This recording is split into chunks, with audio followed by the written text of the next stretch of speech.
Bonjour et bienvenue dans le Point Résistance écologique, le podcast qui raconte l'écologie, la vraie, simplement. Je m'appelle Brice Schwartz et chaque semaine je reçois un ou une invitée pour parler écologie, climat et environnement.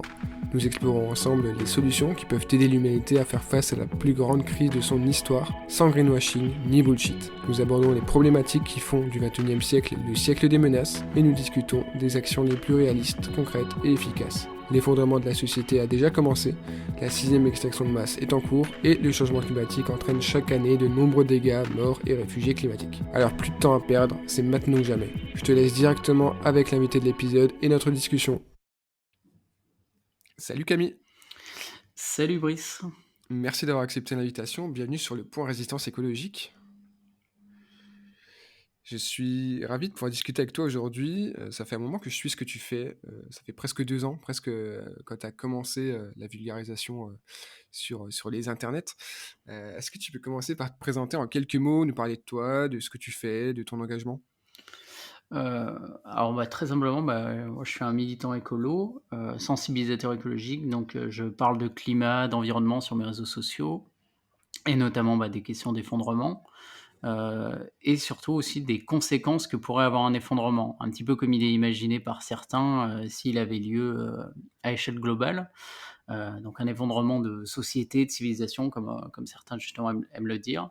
Mhm. Pour essayer de donner une projection de ce que seraient, ces mondes d'après si le pire survenait. Donc c'est un petit peu, la part de vulgarisation que j'essaie de faire, mais j'élargis à d'autres thématiques, sur l'avant-effondrement, on va dire. Mhm. Et justement, donc, il y a beaucoup de travail, beaucoup de recherche dans ce que tu fais. Euh, Pourquoi est-ce que tu te donnes tant de mal à vulgariser pardon, ces sujets qui sont complexes? Quel est ton objectif au travers de tout ton travail? Alors je suis vraiment rentré, dans l'idée de vulgarisation, en tout cas sur les réseaux sociaux, sur YouTube, par la porte, des effondrements. C'est parce qu'en fait, quand personnellement je suis tombé, là-dedans, c'était de manière très sceptique. C'était des personnes qui vraiment me recommandaient, ces écrits. Et j'étais par exemple pas très fan de l'idée, de ce que j'en avais lu et perçu.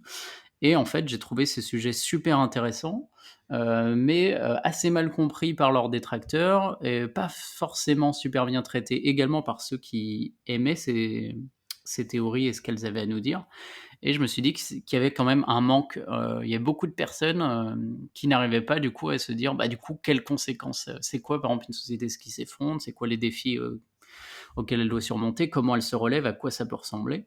Et en fait, c'est ce manque qui a fait que je me suis dit, c'est dommage qu'une chaîne YouTube comme ça n'existe pas. Du coup, on va essayer de la faire. Donc, c'était pour un petit peu proposer quelque chose à la sphère militante Mhm. et de faire un travail de synthèse sur ces questions. Ok, du coup, c'est là que tu as créé après l'effondrement. C'est ça. Euh, et du coup, si je comprends bien, c'est pour sortir un peu de l'idée un peu sensationnaliste autour de l'effondrement. Parce que, effectivement, quand on parle de ces sujets-là, c'est toujours abordé avec des films catastrophes, des séries à suspense et voilà, des gros chiffres qui prennent toujours les scénarios les plus pessimistes.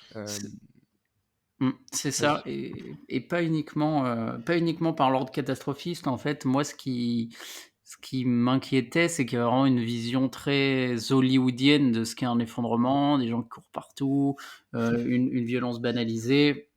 Enfin, une vision, ouais, très, très fictionnelle, et aussi, une vision de, une fois que l'effondrement aura lieu, on aura chacun notre maison ferme, on sera tous autonomes, une vision, idyllique et Mhm. un petit peu beaucoup trop avancé. Donc il y avait ces 2 volets, et l'idée c'était pas de dire que forcément la vérité se trouve entre les 2, mais de dire que c'était plus complexe que ça et qu'on pouvait regarder, des situations similaires qui avaient lieu dans l'histoire, qui avaient lieu dans des pays, ou de regarder un petit peu, ce que je pense que les recherches scientifiques ou ce que des journalistes arrivaient à nous reporter de ce type de situation qui semblerait similaire à ce qui pourrait arriver, pour voir un petit peu justement, qu'est-ce que concrètement ça changerait à notre quotidien, quoi.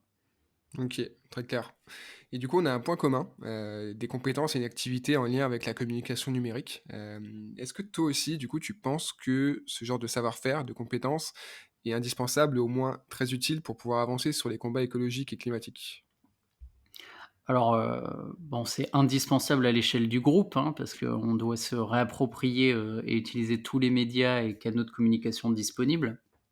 Après à l'échelle individuelle, forcément, on a besoin de tout, hein, donc heu, on n'est pas obligé de faire de la communication numérique évidemment pour Mmh. s'engager, mais par exemple, il y a aussi la façon dont on traite le sujet, quand on regarde la chaîne Partager c'est sympa par exemple, ça a une approche beaucoup plus militante d'organisation d'actions concrètes et de terrain. Ce qui est totalement différente de l'approche qu'a Le Réveilleur sur YouTube, qui est une approche beaucoup plus, technique et scientifique. Mmh. Et je suis sûr qu'au sein de la sphère écolo, on a besoin, d'apprendre de chacun et d'apprendre, enfin que ceux qui sont pas spécialement, dans l'idée de faire de la communication ont aussi leur part à jouer.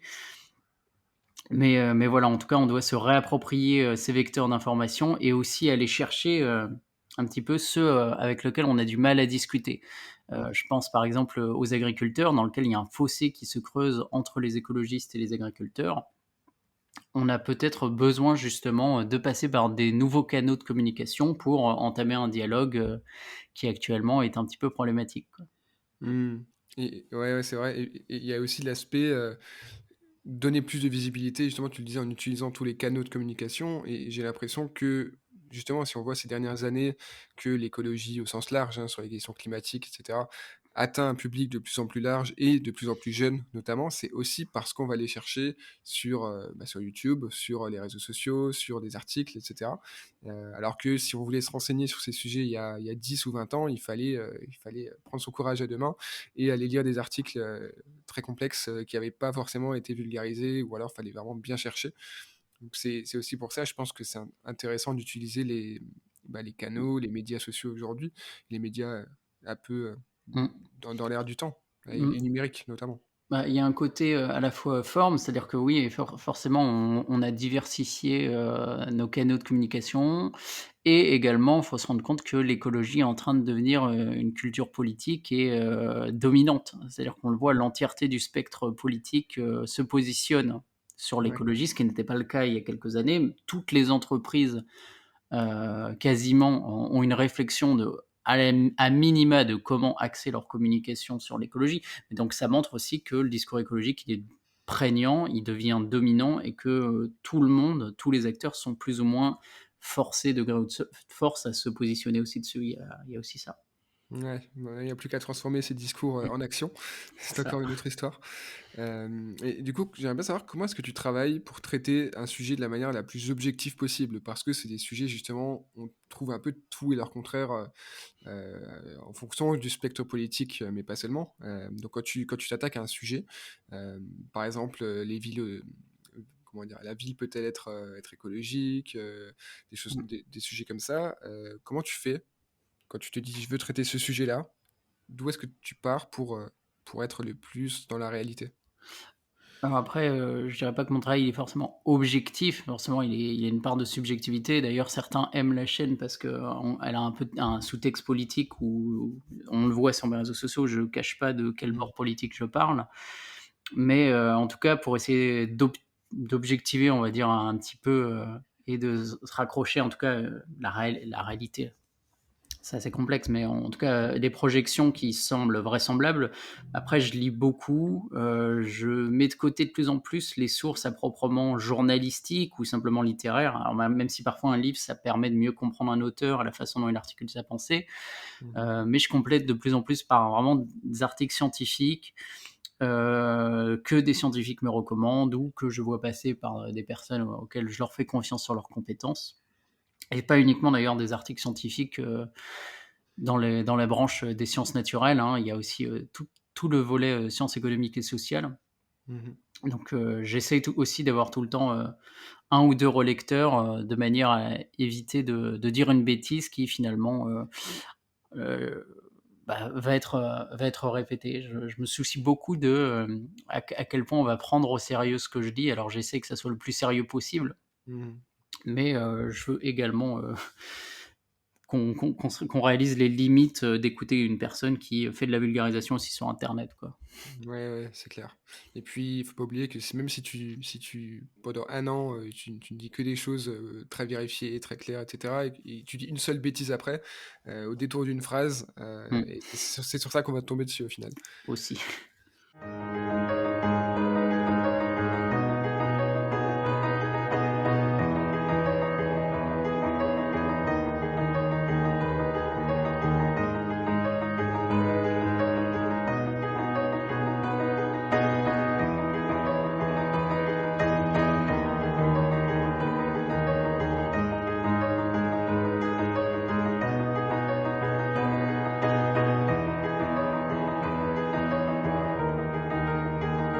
On va passer à la deuxième partie du podcast, la partie plus, discussion du coup, sur les sujets qui nous intéressent. Bon, on va commencer évidemment par l'effondrement. Heu, Comment est-ce que tu définis cette idée et ta position sur le sujet? Hem, alors pour faire très simple, on va dire que je m'intéresse à la question des effondrements et des théories qui gravitent autour. Mmh. Alors par effondrement, souvent, ce qui est le plus usité, c'est l'idée que nos sociétés, vont ou font face à une pluralité de défis, avec des conséquences importantes. Donc, notre approvisionnement énergétique, le climat, la perte de services écosystémiques, les conséquences sociales qui peuvent en résulter, les tensions provoquées entre ces différents sujets qui s'articulent entre eux. Et donc il y a certains théoriciens des courants effondristes qui voient dans ces crises, et ruptures un danger bien plus grave finalement que juste des perturbations brutales, qui est un petit peu la position de la communauté scientifique, c'est qu'on va vers, des véritables tensions pour nos différents modèles. Et les théoriciens effondristes, en fait, font un pas en avant, un peu plus loin, en disant qu'on n'est pas seulement sur des perturbations brutales, mais essayent de montrer qu'il y a un risque vital pour nos modèles de civilisation. C'est-à-dire que ça prolonge la réflexion sur les risques en mettant avant que c'est pas seulement notre confort qui est en jeu, mais c'est l'existence même de nos formes de société. Mmh. Donc si je devrais un petit peu définir le sujet des effondrements et de résumer un petit peu la pensée et les idées, je le dirais comme ça. OK. Et du coup, toi, par rapport à ce que tu as pu, analyser, observer, dans tes recherches, quelle est ta position? Est-ce que tu es plutôt collapso? Est-ce que tu es plutôt, d'une certaine manière neutre, tu observes, tu te dis que c'est une possibilité parce qu'effectivement ça reste des probabilités? Ou est-ce que tu te dis qu'au final, bon, tout ça c'est intéressant, mais il y a quand même assez peu de chances qu'on se retrouve là, quoi? Alors sur la collapsologie en soi, bah, je trouve la proposition de Servine et Raphaël Steven, intéressante. Mmh. Alors pour moi, elle est toujours en structuration et souffre, possiblement de limites, hein, dans la façon dont elle est organisée et pour répondre, aux questions qu'elle s'est elle-même posées. Moi, je suis plutôt curieux et à l'écoute de ces théories et de ce qu'elles ont à nous dire, avec leur pertinence, leurs limites et c'est aussi pour ça que sur la chaîne, j'ai un peu traité, peut-être possiblement un jour, je referai une vidéo sur les limites. Mais je suis pas non plus, tellement sceptique, ni enthousiaste, hein, je fais un peu une réponse à la breton, mais je trouve que justement ces théories apportent un prise de lecture qui est intéressant. C'est-à-dire que moi, avant de me plonger là-dedans, c'est vrai que je m'étais jamais dit que possiblement nos sociétés effectivement ne il y a aucune règle qui dit que, nos sociétés peuvent, survivre à ces défis devant nous, qu'elles sont totalement armées à ces tensions. J'avais jamais, fait ce pas en avant, alors qu'effectivement, c'est une probabilité. Mais après, comme tu le disais, c'est, de voir ça effectivement comme une probabilité. On regarde à peu près, les écrits, les théories, si c'est sérieux, quelles sont, l'évolution des données, scientifiques sur le climat, sur l'énergie et après on ajuste, la probabilité pour voir effectivement si c'est un risque, qui est, de plus en plus probable ou si au contraire, on fait ce qu'il fait pour le tenir on fait ce qu'il faut, pardon, Mmh. on fait ce qu'il faut pour le tenir loin. Mmh. Donc voilà, je suis plutôt en train de regarder. Après, je me considère effondriste dans le sens où, j'admets la possibilité de réalisation, de ces théories ou en tout cas de l'idée d'un déclin brutal de nos sociétés et qu'elles puissent ne pas être potentiellement, armées pour répondre à leurs défis. Mmh, OK, et du coup, tu parles de déclin brutal, mais justement, je sais que tu en parles aussi, tu en as déjà parlé, l'effondrement, c'est pas forcément C'est très rarement d'ailleurs quelque chose qui se produit en une semaine, en un mois. C'est un processus qui peut prendre des mois, des années. Pour certaines civilisations, ça prend des décennies, des siècles. Contrairement justement, c'est important de rappeler, contrairement à ce qu'on voit dans ce qui est Mmh. vraiment très médiatisé, ou même dans la science-fiction, dans la vision un peu hollywoodienne, comme tu disais aussi, où ça se fait du jour au lendemain. Voilà, c'est important aussi de se C'est rappeler ça, quoi. ça. Après, il y a tout le temps une limite à s'intéresser aux effondrements passés. Alors ça peut nous apprendre pas mal de choses, mais faut savoir que même, sur la chute de Rome, dans lequel on parle de un petit peu l'emblématique de l'effondrement passé avec un petit peu les Mayas, heu et ben les historiens débattent encore dessus, hein, des causes, conséquences, de même quand, a Mmh. commencé l'effondrement de Rome, quand il s'est terminé, et même des auteurs qui maintiennent que Rome ne s'est pas effondrée, hein. Donc voilà, donc il y a toujours cette limite et effectivement, en fait, le mot effondrement est possiblement mal choisi. Le but, c'était de montrer qu'à un moment, on franchit un seuil, on franchit un cap Mmh. qui fait qu'on ne revient pas en arrière. Donc en cela, le mot, il est pertinent, mais c'est vrai que dans l'imaginaire collectif, la première chose qu'on pense quand on dit, quelque chose s'est effondré, c'est un immeuble et un immeuble, en 10 secondes, il est à terre. Mmh. Donc potentiellement, on a ce biais de lecture, quand on entend ce mot, mais oui, effondrement, ça peut très bien se faire sur 50 ans et pourtant un État, développé qui s'effondrerait même sur un siècle ou 50 ans, ça reste brutal, hein, comme chose Ouais. à vivre année par année. Ouais, effectivement. Effectivement, du coup, on pourrait aussi parler de points de bascule, des notions Mmh. comme ça qui sont, un peu moins, accessibles peut-être au grand public, mais qui sont peut-être plus précises. C'est ça, oui.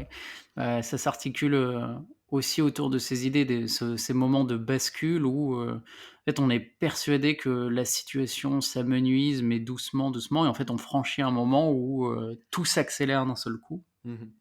et c'est un petit peu le début des prémices des réflexions d'ailleurs de Servigne quand tu regardes, les premiers ouvrages, enfin, qu'ont traité ou qu'ont utilisé le mot collapsologie, hein, les questions d'effondrement Mmh. datent pas du livre de 2015. Mais, mais ouais, c'est cette idée de vraiment de franchir un cap, de franchir un point de bascule. Yes. Et dans ta dernière vidéo, que tu as sortie il y a pas très longtemps, tu abordes un des sujets qui, je pense, est le plus prégnant, quand on aborde justement le sujet de l'effondrement, c'est qu'est-ce qui se passe quand une société, subit une crise très grave? Est-ce que c'est la loi du plus fort, la loi de la jungle, la violence qui règne? Ou est-ce que c'est plutôt, l'entraide, l'autre loi de la jungle, comme dirait l'autre? Heu, donc en fait, on entend parfois qu'en situation de crise, d'effondrement, c'est l'instinct de survie qui prend le dessus, et cet instinct de survie, il se manifeste soit par la solidarité, soit par l'égoïsme, l'individualisme. Donc dans quelle direction est-ce que t'ont mené, tes réflexions et tes analyses? Alors en fait, quand on s'intéresse, aux effondrements, aux crises, ou même à la structure d'un pays pauvre, en fait, on a tendance à résumer, les comportements sociaux, par la violence. Alors c'est vraiment un imaginaire populaire, cinématographique, mais aussi c'est des retours journalistiques, hein, et de reporters qui nous sont rapportés, hein. Quand on fait des reportages sur la guerre, souvent justement ce qu'on montre c'est sa phase dramatique. Mmh. C'est justement pourquoi on envoie les reporters, là-bas. Alors il ne s'agit pas du tout de nier cette facette des crises, hein, c'est des données factuelles, et que je pense tout le monde a intégrées. La preuve, on les a, je pense, beaucoup trop intégrées et la limite par contre, c'est de voir ces événements ou ces situations uniquement par ce prise de lecture et d'ailleurs dans le livre de Servigne donc L'autre loi de la jungle, enfin L'entraide, l'autre loi de la jungle, souvent, ce livre est un peu considéré comme ah bisounours. En fait, il nous dit qu'il y a de l'entraide partout, alors que vraiment, j'incite à relire le livre. Ce qu'a voulu dire Servigne et ce que les scientifiques qui travaillent sur les questions d'entraide naturelle et humaine, c'est de montrer que l'entraide est présente aussi. Mmh. Ça ne veut pas dire qu'elle n'est que présente, mais c'est qu'elle est aussi présente aussi. Donc, en fait, justement, la limite, c'est de voir ces événements donc que par le prise de lecture, un individualiste, à toute épreuve, alors qu'il y a aussi des mécanismes de solidarité qui sont très, très forts, qui se mettent en œuvre et en fait, si on les oublie, ça fausse pas uniquement la perception qu'on a de ces moments ou de ces événements qui ont lieu loin de nous, mais ça affecte la façon dont nous, on les vivra si on est confronté. Si on est persuadé que lorsqu'il y a un blackout, tout le monde sort son flingue pour aller se tuer. Possiblement, on va pas demander à son voisin, ça va, enfin, nous, on a un générateur, est-ce que vous voulez qu'on s'aide, etc. Donc, ça a vraiment un impact sur comment est-ce que nous, on peut réagir, hein. Et sur ce qui provoque la violence ou l'entraide dans ces situations, c'est la façon dont on apprend les choses, c'est des contextes sociopolitiques, c'est aussi des réflexions cognitives. Donc il faut regarder l'ensemble du tableau pour en dire la couleur. Alors après, d'ailleurs ça m'avait été, souvent, dit, sur la dernière vidéo qu'on a fait. Je tiens à dire que, ces événements de solidarité, de contexte communautaire, c'est pas uniquement des crises sur les crises épisodiques, hein. Souvent on m'a dit: «Oui, bon d'accord, finalement il y a de l'entraide, mais là vous parlez uniquement, de crises, vraiment très courtes. Après sur le long terme, la violence revient». Il y a vraiment il y a des anthropologues justement qui mettent en avant que les sociétés sous pénurie ou sous contrainte de ressources ou dans les pays pauvres sont celles qui aussi établissent un cadre social qui est beaucoup plus communautaire et solidaire. Donc ça Mmh. montre que c'est pas uniquement résumé sur le moment.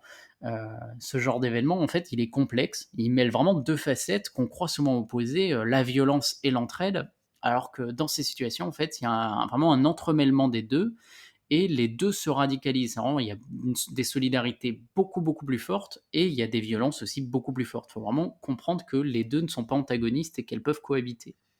Ouais, ouais, et c'est justement cette vision nuancée que je connaissais un peu et que j'attendais que tu amènes, parce que c'est sur des sujets comme ça, qui amènent justement à la peur, à des émotions très très primaires, bah, c'est important de rappeler que ça c'est ni le monde des bisounours, ni, un film, catastrophiste quoi et que, s'il y a une crise, peu importe la si c'est épisodique ou si c'est structurel, il va y avoir de la violence, mais il va y avoir de l'entraide et ça va être une aventure, qui sera pas forcément rose, mais qui sera pas non plus, on va pas non plus tous, se transformer en zombies, et disparaître en 3 jours, quoi. Donc c'est bien d'apporter un peu de nuance là-dedans.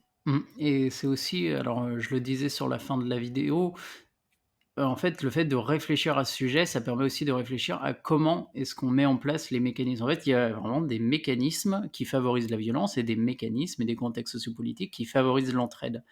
Et le fait de savoir qu'il y a les 2 et que ces mécanismes favorisent l'un ou l'autre, ça nous permet, nous, maintenant, de, voilà, prémunir la société, à faire en sorte que, voilà, si elle est confrontée à ce type de risque, on aura mis en place le maximum de mécanismes sociopolitiques pour faire en sorte que, l'entraide soit favorisée. C'est aussi cette idée de, voilà, ne soyons pas passifs. L'idée, c'est pas non plus juste de dire qu'il y a les 2, c'est de dire aussi: «Il y a les 2 et on peut influencer la survenance de l'un ou de l'autre» et c'est vraiment aussi important si on veut, voilà, créer une résilience et une solidité.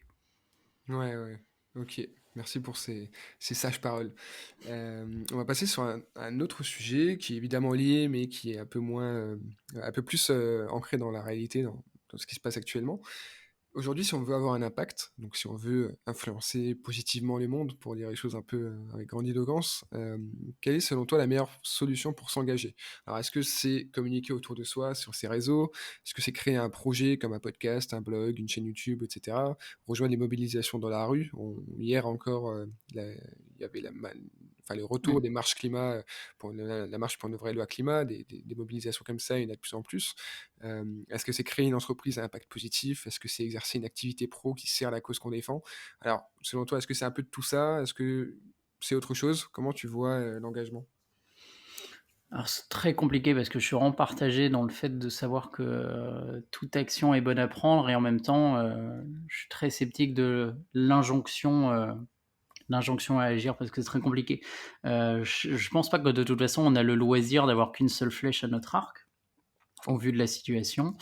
Heu, enfin, j'en suis pas sûr. Moi, je sais qu'à titre personnel, bon, bah, enfin, je sais pas à titre personnel quel est le meilleur moyen d'avoir un impact. À titre personnellement, bah, moi, dans mon quotidien, je fais un peu du micro-management de mes émissions carbone au quotidien. Mais Mmh. après, voilà, c'est facile parce que, en soi, je suis bien portant, je suis valide, j'ai pas une situation financière qui me préoccupe particulièrement, j'ai pas de personne à charge. Donc c'est un peu une solution de facilité pour quelqu'un qui a pas beaucoup de problèmes. Mmh. Mais en soi, j'encourage toutes les actions, bah, de la plus petite à la plus forte. Mais en vrai, j'encourage surtout la volonté, bah, de créer des liens et dans la façon de rechercher à avancer vers un monde qui répond aux enjeux. Alors, c'est pas juste créer des liens entre militants écolos, hein. Je parlais tout à l'heure des agriculteurs, dans lequel il y a un fossé qui se fait avec eux. En fait, il faut avoir conscience qu'on fera jamais l'unanimité sur ce sujet et qu'on a besoin de limiter le plus possible des sécessions entières de parties de la société. Donc, moi, j'encourage à comprendre le problème avant de s'engager. Et une fois que justement on comprend les problématiques auxquelles on est confronté, les solutions elles émergent d'eux-mêmes. De ne pas mettre en gros la charrue avant les Mmh. bœufs. Ouais, ouais, ouais, je comprends. Je comprends. Je te posais aussi la question parce que, justement, quand on s'intéresse à ces questions, on a souvent des visions qui s'opposent et qui s'opposent vraiment dans le sens où, pour certains, il y a certaines actions qui sont, presque contre-productives. Si on regarde les milieux très militants, ils vont te dire que tout ce qui est capitaliste, donc tout ce qui est entreprise, tout ce qui est média, tout ce qui va générer de l'argent est contre-productif. À l'inverse, si on regarde, les ent tout ce qui est ESS, entrepreneuriat durable, sans aller dans le greenwashing évidemment, ça on va jamais Mmh. questionner ça, mais tout ce qui est vraiment, entrepreneuriat, à impact et cetera, ils vont te dire que, vouloir de la décroissance, c'est contre-productif aussi, donc enfin, ça c'est vraiment les 2 extrêmes en tout cas, et au milieu de tout ça, tu en as qui vont te dire que le militantisme sur les réseaux, c'est pas la vraie vie, il faut aller dans la rue. Enfin, est-ce que tu trouves que Mmh. ces combats-là, enfin, en tout cas, c'est des questions qui méritent d'être posées, ou est-ce que c'est des combats qui font juste perdre du temps sur l'urgence à agir, quoi, justement? Je honnêtement, je ne sais pas. Je pense j'aurais l'humilité de dire que je suis incapable de savoir quelle est la bonne stratégie. Heu, Après de toute manière, en fait, quand je réfléchis à comment d'une manière optimiste, on s'en sortira. Si je me dis quelles sont les portes de sortie à notre disposition pour répondre aux enjeux, je vois difficilement la décroissance pleinement appliquée, les solutions techno-optimistes pleinement Mmh. appliquées, enfin la fin du capitalisme. Alors peut-être que je suis trop pessimiste ou que je dépolitise ou que j'amoindris le fait que certains combats doivent être menés, mais je pense véritablement qu'à l'échéance dans laquelle on doit répondre à nos enjeux, malheureusement, pour certains, je pense qu'on mettra forcément tous de l'eau dans notre bain. Et souvent d'ailleurs, les scénarios ou les études scientifiques qui montrent un petit peu, bon, par quelle voie est-ce qu'on peut atteindre nos objectifs climatiques ou écologiques, souvent il y a de la techno et souvent il y a de la sobriété, par exemple. Et refuser l'un ou l'autre, ça, c'est encore une fois ne vouloir répondre à l'objectif avec une seule flèche à notre arc. Mmh. Après, voilà, pour la façon dont les gens militent et choisissent de combattre, bon, honnêtement, j'ai pas du tout la réponse sur quelle est la meilleure façon de faire. C'est vraiment quelque chose qui effectivement me préoccupe. Comment est-ce qu'on va vers cet optimum? C'est-à-dire à quel moment on est le plus efficace possible pour répondre à ces enjeux? Et actuellement, j'ai pas encore la réponse pour savoir qui fait bien et qui fait mal, honnêtement. OK, bon, c'est une bonne enfin, c'est une réponse, qui est valide en soi. Peut-être que d'ici 3 4 ans, tu pourras faire une vidéo, voilà les bonnes actions, non, mais Euh, en fait, je pense qu'il y a tellement de on le courants, de souhaite. visions et cetera que, Mm. il y a pas de bonne réponse justement, et que, chacun a sa vision. Bon, évidemment, il y a des visions qui sont plus, qui ont un meilleur impact que d'autres, mais voilà, il y a beaucoup de choses à faire, et l'important, c'est au moins comme tu disais, d'abord de bien s'informer, et ensuite d'agir en connaissance de cause, à son échelle, et peut-être à plus grande échelle aussi. Totalement. Et puis, en fait, ces dernières années, il y a beaucoup alors ils existaient depuis un moment, mais de prismes de lecture de l'écologie, par exemple, qui émergent et qui commencent un peu à toucher le grand public. Donc il y a l'écoféminisme, l'écologie décoloniale. Donc bon, Mmh. forcément, ça a peut-être parlé qu'à un côté du spectre politique, mais c'est d'autres façons d'appréhender la crise écologiste. Alors moi, je dis pas qu'il faut se saisir pleinement de ces théories et qu'elles ont totalement raison, mais elles proposent des nouveaux prismes de lecture. Et en fait, ces prismes de lecture, ils changent la façon dont on peut réfléchir à comment résoudre ces différents combats. Moi, je fais partie de ceux qui pensent que la situation écologiste et la situation climatique, c'est un problème politique. Mmh. C'est pas qu'un problème de technicien, et que les réponses sont éminemment politiques, et que pour ça, il faut être capable déjà d'avoir structuré sa pensée politique, et je comprends que ça soit pas facile pour tout le monde. Je suis même pas sûr moi-même d'être bien capable, d'être sûr de dire que ma pensée politique est la meilleure possible pour répondre aux enjeux, quoi. OK, c'est vrai, c'est intéressant. C'est intéressant, enfin, j'ai aussi un peu cette idée de, je suis assez convaincu par ce que je pense aujourd'hui, mais si on me démontre le contraire, bah, je suis prêt à changer, voilà, d'idée, enfin, je pense qu'il y a rien de pire que d'être convaincu de détenir la vérité, peu importe son âge, hein, qu'on ait 20, Mmh. 40, 60, 80 ans, on ne doit jamais être convaincu d'avoir la vérité. On doit toujours être prêt à changer à changer d'opinion, Mmh. quoi, si on a une preuve irréfutable en face de soi et beaucoup de gens sont trop, C'est ça, et c'est aussi pour ça que je disais qu'on devrait, alors on devrait, je ne veux pas faire une injonction à ça, mais à mettre de l'eau dans le vin. C'est-à-dire que ceux qui, militeraient, pour vraiment une application claire et concrète de, la décroissance là tout de suite, alors je comprends leur idée, hein, j'entends leur position, et je me rallie à certains de leurs constats. Mais voilà, force est de constater quand même que, le contexte politique, la situation, socio-économique, on a peu de chance de cet avènement, mmh. et d'ailleurs, les théoriciens décroissants, par exemple, le savent, et donc forcément, et on intègre d'autres pensées politiques pour réussir nos échéances, et c'est un petit peu pareil d'ailleurs, enfin, je le souhaiterais du côté des techno-optimistes, hein. C'est de Mmh. se dire: «Bon, bah, possiblement on a tort, donc intégrons aussi, heu, l'autre, l'autre bord politique, en tout cas les autres théories, et qu'est-ce qu'elles ont à nous apporter, quel regard critique on peut avoir dessus. Possiblement, une des visions a totalement raison et les autres ont tort, hein, mais je trouve que justement, on devrait faire attention à ne pas miser que sur un seul cheval, quoi. Mmh. Ouais, je partage plutôt cette réflexion. J'ai une dernière question, que je voulais te poser. Dans tes travaux, que ce soit dans tes prises de parole, sur Twitter, dans tes vidéos sur YouTube, dans tes autres projets, tu es très à cheval sur les sources et les références et c'est, tout à ton honneur. Donc ça prouve bien que les questions climatiques, écologiques, environnementales, elles sont profondément ancrées dans la réalité. Il y a des faits, il y a des sources, il y a beaucoup de scientifiques qui travaillent sur ces sujets.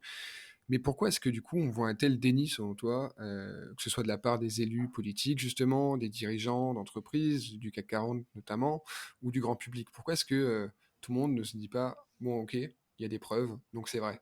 C'est un peu plus complexe que ça, évidemment. Bah, après pour le grand public, c'est compliqué, hein. Faut savoir identifier quand quelqu'un ou quelque chose est fiable ou non, quand une revue ou un journal l'est aussi. Il y a aussi, enfin, parfois faut un bagage, éducatif, hein, pour être, capable de bien décortiquer une information, enfin, c'est pas propre à chacun, ou plutôt même on n'a pas parfois pas le quotidien qui permet, de s'y intéresser, hein. Les Mmh. classes populaires, on va pas leur en vouloir, de pas avoir le nez dans les revues, scientifiques, ou de s'intéresser, aux grands problèmes du monde quand le problème c'est la fin de mois, hein. Mmh. Mais après bon, pour les dirigeants d'entreprise, et les politiciens, enfin, il faut savoir 2 choses, c'est que déjà, ils sont aussi comme nous. En fait, il y a une part de ils sont pas forcément plus informés, hein. Heu, Parfois il y a des moi j'ai travaillé avec des élus, donc parfois c'est des journées, très chargées avec des Mmh. énormes sollicitations, faut pas les voir comme des surhumains, et voilà, comme des personnes qui ont leurs convictions comme nous et qui sont potentiellement mal ou pas assez informées. Et il faut aussi, voir l'autre facette, c'est-à-dire qu'il y a les 2, c'est à la fois pas des surhumains, et aussi ils sont tenus à des engagements, des lignes politiques qui sont parfois pas du tout en accord avec certains travaux scientifiques, et que pour eux, bah, leur ligne idéologique prime parfois. Il y a une réactance à avoir ça. On le voit pour la crise du Covid. Il y a un moment où le politique, il veut faire, ses propres projets, suivre sa propre direction, au-delà de ce que peut dire la communauté scientifique, hein. Et ça vaut pour le climat, tout comme ça vaut pour les questions sociales, hein. Sur les travaux qu'il y a sur le travail, l'emploi, la protection sociale, c'est en décalage complet avec le discours de politique publique. Donc, je pense que faut avoir conscience que, voilà, il y a une réactance, il y a eu un moment, quand ton idéologie colle pas justement avec, ces différents travaux, ces différentes données, bon, bah, c'est connu. Tu as tendance à, voilà, refuser les données parce que ça remettrait en cause toute la façon dont tu perçois le monde aussi, quoi. Mmh. C'est intéressant et pour revenir sur le premier aspect justement, le manque de disponibilité. J'entendais encore, Camille Etienne en parler, je Mmh. regardais une vidéo dans laquelle elle était passée, il y a quelque temps et elle disait justement que l'emploi du temps de ministre, la fameuse expression, bah, il y a une vraie, réalité et que c'est vraiment des gens qui sont très sollicités, qui ont pas forcément le temps d'aller sur les réseaux sociaux, 3 heures par jour, de regarder des vidéos, d'écouter des conférences et cetera. Donc il y a ouais, effectivement le manque Mmh. d'informations, sur certains sujets et après l'aspect plus, ligne politique, quoi. Oui, puis il faut aussi justement, alors je dis pas avoir de l'empathie pour eux, encore moins pour le gouvernement actuel, Mmh. mais imaginons que toi ou moi, on finit ministre un jour, ou ceux qui nous écoutent, si vous finissez ministre, vous arrivez avec, votre idéologie, votre pensée politique, vous avez envie de faire des choses, et de rencontrer des personnes qui, voilà, sont en ligne, qui vont pouvoir vous aider à mener, voilà, ce projet avec lequel vous arrivez. C'est très dur d'aller ou d'écouter des personnes qui vous expliquent que c'est bien beau, mais vous arrivez et vous avez tort. C'est clair. Non seulement on va pas d'office vers eux, mais possiblement on va leur prêter une oreille plutôt inattentive, quoi. Mmh. Ouais, c'est intéressant et puis l'aspect aussi, que personne, d'un point de vue même, cerveau reptilien n'aime, voir ses croyances, ses valeurs, remises en cause, ça prend beaucoup de temps et plus on est convaincu justement, plus le choc est dur et plus c'est difficile d'admettre qu'on s'est trompé, quoi.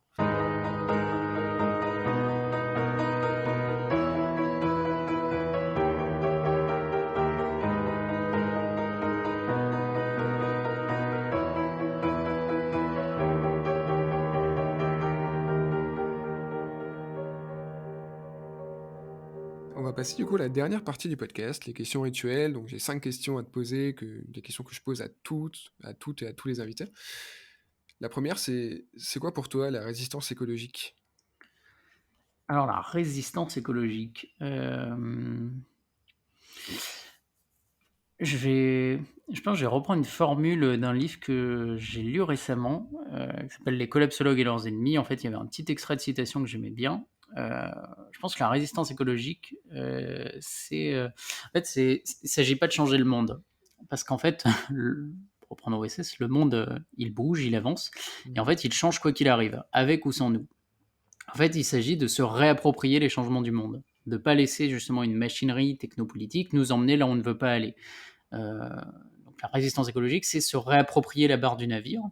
autant pour nous, heu et avoir une vision beaucoup plus empathique, à la fois des générations futures, des pays où des populations vont vraiment souffrir le plus du réchauffement climatique, c'est-à-dire pas forcément en Occident, heu, mais aussi, bah, voilà, avoir, un petit peu une empathie, pour le monde vivant. Il ne s'agit pas d'être uniquement anthropocentré, mais en tout cas, voilà, une résistance écologique, c'est se réapproprier la barre parce que le monde bouge et il s'agirait de le mener, vers un chemin auquel, on souhaiterait qu'il aille. Quel déclic t'a poussé à t'engager?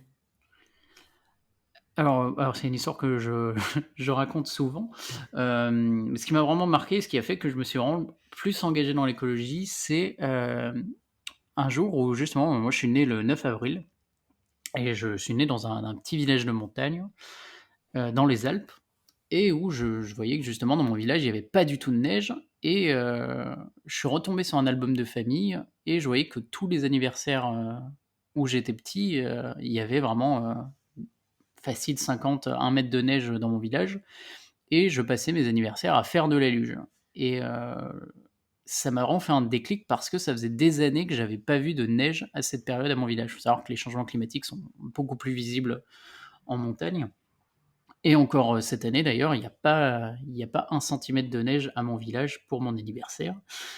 Donc voilà, ça m'a vraiment fait un déclic de me dire que incroyable, c'est-à-dire que ce changement que je pensais imperceptible ou en tout cas que je percevrais d'ici quelques années, je n'avais même pas vu qu'il était déjà en train de se produire et j'avais même oublié. Il commençait à effacer des parties de mon quotidien, donc là, c'est juste faire de la luge pour son anniversaire, sans même que je m'en rende compte. Ça allait non seulement très vite, mais en plus, je ne l'avais pas vu venir, quoi. Ça a vraiment été un gros déclic. Comment est-ce que tu t'informes sur les sujets liés à l'écologie et au climat? Alors j'ai quelques scientifiques, que j'aime bien suivre. Bon là de tête, j'ai Christophe Cassou, Valérie Masson-Delmotte, j'ai enfin plusieurs podcasts, que j'aime bien suivre. Donc il y a Sismic, il y a Bon Pote, Mmh. Il y a Présage Podcast aussi. Et bon, plusieurs revues que j'ai identifiées. Là, récemment, je me suis abonné à Socialter, j'aime bien ce qu'ils produisent. Et voilà, j'ai un petit peu mes petites sources, mes petites personnes auxquelles je fais confiance, et je recoupe un peu le tout. Qu'est-ce que tu veux dire aux personnes qui veulent s'engager, mais qui ne savent pas par où commencer? Alors, très bonne question. Alors, en fait, il n'y a pas de bonne façon de prendre le problème. Enfin, j'aimerais que ça soit aussi simple. Hmm. Et encore une fois, je ne veux pas faire une injonction à l'engagement, hein. Je sais que C'est un peu ce qu'on pour, disait tout à l'heure, ouais. ouais, pour certains, le quotidien est, est pas à même justement d'entendre une injonction à bouger. Mais avant tout, un appel à comprendre en fait le problème, les causes climatiques, les causes politiques et sociales. Et en fait, je pense qu'une fois qu'on a intégré un problème, une fois qu'on a compris à quel problème on est confronté, chacun voit les solutions émerger. Alors, elles peuvent être différentes d'un individu à un autre, mais certains se trouveront plus utiles dans l'organisation de manifestations pour un petit peu montrer que voilà, c'est des sujets qui tiennent à cœur à la société civile. D'autres, c'est en changeant de job. D'autres, c'est en changeant aussi la façon dont ils exercent leur métier. Ils sont persuadés d'avoir un métier qui n'a pas de sens et qui finalement vont essayer, plutôt que de changer de métier, d'essayer de donner du sens à ce métier dans la trajectoire qu'ils veulent faire. Certains quitteront tout pour vivre sobrement. Enfin, en fait, il n'y a pas vraiment de mauvaise façon de faire, ou plutôt, tant que la direction est bonne, bah, je dirais que c'est bon à prendre, hein. Et évidemment, c'est quelque chose qu'on répète, mais de ne pas opposer les engagements individuels et les luttes collectives, hein, elles se complètent totalement et parfaitement. Et la dernière question, qui est justement particulièrement pertinente par rapport à toi et à tes travaux, comment est-ce que tu envisages notre avenir? Alors, dans un monde assez bizarre.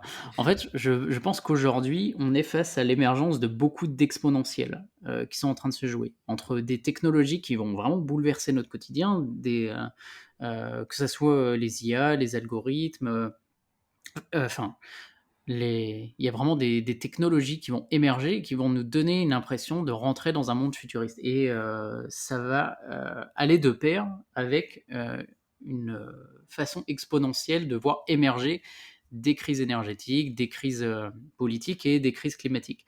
Donc on va vraiment rentrer dans un contexte assez bizarre qui va, à mon avis, polariser les visions de l'avenir, où on va vraiment avoir cet entre-deux, cette bataille d'exponentielle, comme j'aime bien le dire. Et honnêtement, je ne sais pas laquelle des exponentielles prendra le pas sur l'autre. Moi, à titre personnel, j'aimerais qu'on soit plus conscient des risques qu'on encourt que de se réjouir des possibilités techniques. Et je pense que l'un n'empêche pas l'autre. On peut être totalement technophile tout en se disant qu'on est quand même face à des enjeux qui font plutôt froid dans le dos. Très clair, très précis. Merci en tout cas pour toutes tes réponses. Où est-ce que les auditeurs et les auditrices qui veulent te retrouver, soit pour discuter avec toi de ces sujets, soit pour suivre ce que tu fais, où est-ce qu'on les envoie?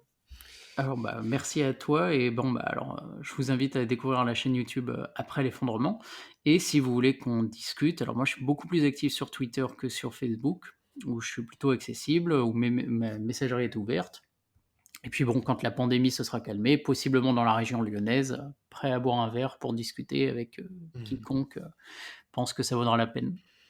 Super, très cool. Bah, en tout cas, merci encore à toi Camille. Merci Brice. On se dit à tout de suite et je retrouve les auditeurs et les auditrices dans un prochain épisode. Merci d'avoir écouté cet épisode jusqu'au bout. Si tu es encore là, c'est que ce sujet t'a touché et que tu aimerais sans doute en savoir plus. Rendez-vous dans les notes de l'épisode pour en savoir plus sur mon invité et voir quelques ressources. Pour soutenir le point résistance écologique, le plus efficace est de me laisser une note et un avis sur ta plateforme de podcast préférée et d'en parler autour de toi. Alors merci d'avance et à très vite pour un prochain épisode.